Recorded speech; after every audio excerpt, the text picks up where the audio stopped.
Ibadallah, para jemaah salat Jumat yang berbahagia, kita sudah seminggu lebih berada di dalam bulan Dzulqa'dah, bulan yang merupakan satu dari 4 bulan haram, bulan yang dijaga kehormatannya dalam agama kita, yang dijaga kehormatannya oleh Allah Subhanahu wa ta'ala, bulan yang disebutkan oleh Nabi sallallahu alaihi wasallam bersama 4 bulan lainnya, yaitu adalah Dzulhijjah, Muharram, kemudian 1 bulan sebelum bulan Sya'ban, yaitu bulan Rajab.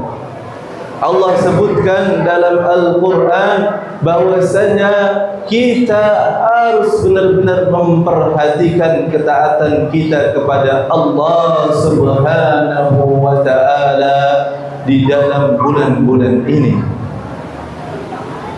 karena kemaksiatan, kezaliman yang terjadi di bulan-bulan ini berbeda dari bulan-bulan yang lainnya. Ya, di sepanjang tahun kita harus selalu bertakwa kepada Allah, taat kepadanya, jauh dari maksiatnya. Tapi di 4 bulan ini kemaksiatan berbeda nilainya, lebih besar.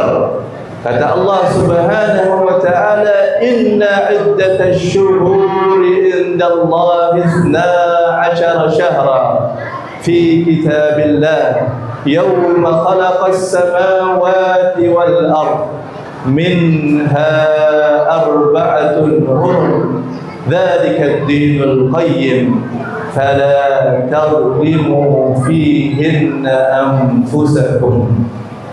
Janganlah sampai kita menzalimi diri kita di bulan-bulan ini.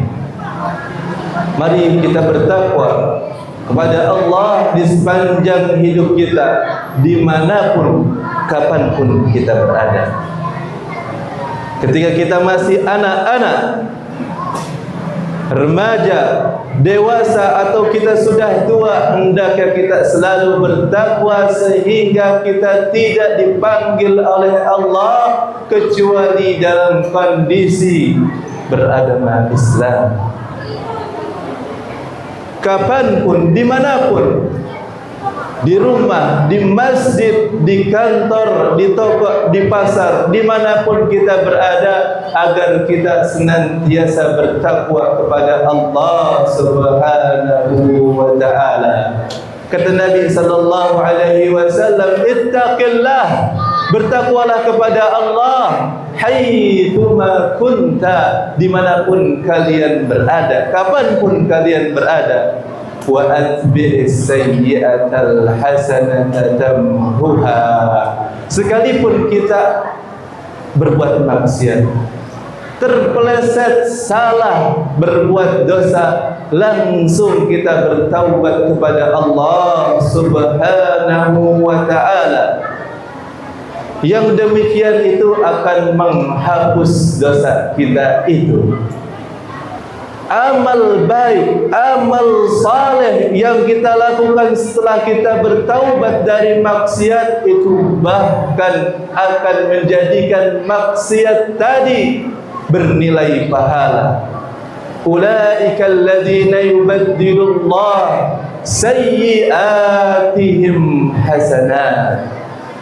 Maka mari sama-sama kita menjaga diri kita untuk senantiasa taat kepada Allah. Begitu juga taat kepada Allah dalam kita berinteraksi dengan sesama, dengan anak, dengan orang tua, dengan keluarga, dengan tetangga, kawan, sahabat, dengan semuanya. Mari kita berbuat baik, berbudi pekerti mulia.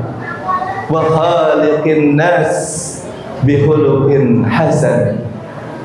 Ibunda kita Aisyah pernah ditanya, bagaimana akhlak Nabi Muhammad sallallahu alaihi wasallam.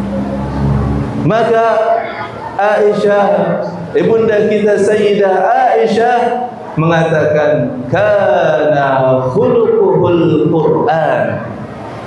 Akhlak Nabi itulah Al-Quran. Nabi itulah gambaran Al-Quran. Dengan kita mengamalkan Al-Quran, mempelajarinya, kemudian kita lakukan perbuatan kita sesuai dengan Al-Quran, maka kita tidak akan sempat lagi berbuat maksiat.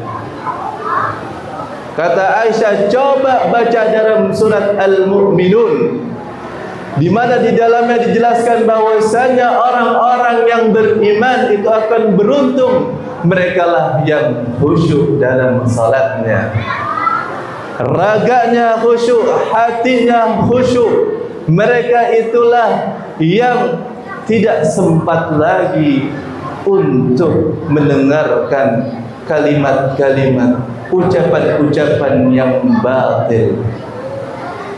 Sibuk dengan Al-Quran, sibuk dengan sunnah, sibuk mempelajari ajaran Allah Subhanahu wa ta'ala.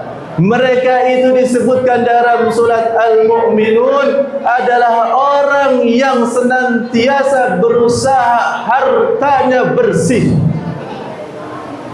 Walladzina hum lizzakati fa'ilun. Mereka itu yang melaksanakan zakat, menunaikan zakat supaya hartanya tetap suci, sehingga tidak terpikir lagi untuk curang, untuk mencuri harta orang lain, tidak terpikir lagi untuk riba, karena dia berusaha agar hartanya itu senantiasa bersih. Orang yang beriman, orang yang akhlaknya Al-Quran seperti Nabi Muhammad sallallahu alaihi wasallam, itu tidak sempat lagi yang namanya mendekatkan diri kepada perzinaan. Tidak sempat lagi mikir bagaimana saya pacaran. Tidak sempat lagi bagaimana saya bisa selingkuh. Karena dia sibuk dengan yang halal. Dia sibuk dengan keluarganya, dia sibuk dengan istrinya. Orang yang beriman, orang yang akhlaknya Al-Quran seperti Nabi sallallahu alaihi wasallam, tidak sempat lagi melakukan hal-hal yang tidak disyariatkan Islam, yang tidak ada ajarannya dalam Al-Quran, karena dia fokus menjadi hamba Allah, menjalankan tugas-tugasnya yang diberikan Allah, menjaga salatnya, menjaga amanah-amanahnya, menjaga janji-janjinya, menjaga dirinya. Walladzina hum fi salatihim yuhafizun. Dengan itulah salat kita itu bisa menjaga diri kita dari fahsya wal munkar. Inna salata tanha 'anil fahsya'i wal munkar. Ketahuilah, sesungguhnya ketaatan kita kepada Allah Subhanahu wa ta'ala, kesibukan kita untuk senantiasa bertakwa kepadanya, itu akan membuat kita senantiasa ingat kepada Allah, akan senantiasa membuat kita berpacu untuk menjadi yang lebih baik, dan ganjarannya akan lebih besar. Jika kita ingat Allah dalam diri kita, maka ketahuilah pada saat itu Allah sedang mengingat kita pada dirinya. Jika kita sebut Allah sekarang, sesungguhnya Allah sedang menyebut kita sekarang. Jika kita menyebut Allah di hadapan manusia yang mulia, di hadapan orang-orang yang mulia, maka sesungguhnya Allah akan menyebut kita di hadapan, di kalangan yang lebih mulia. Wala dzikrullahi akbar. Itulah arti bagaimana kalau kita berzikir mengingat Allah, Allah akan mengingat kita.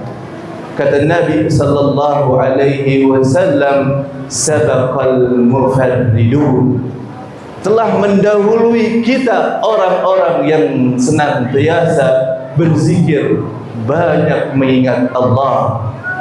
Yang disebutkan dalam hadis bahwasanya orang yang senantiasa ingat sama Allah Subhanahu wa taala itu lebih hebat daripada orang yang berperang melawan orang kafir.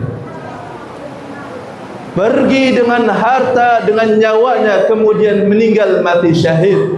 Orang yang senantiasa ingat Allah itu lebih hebat daripada dirinya.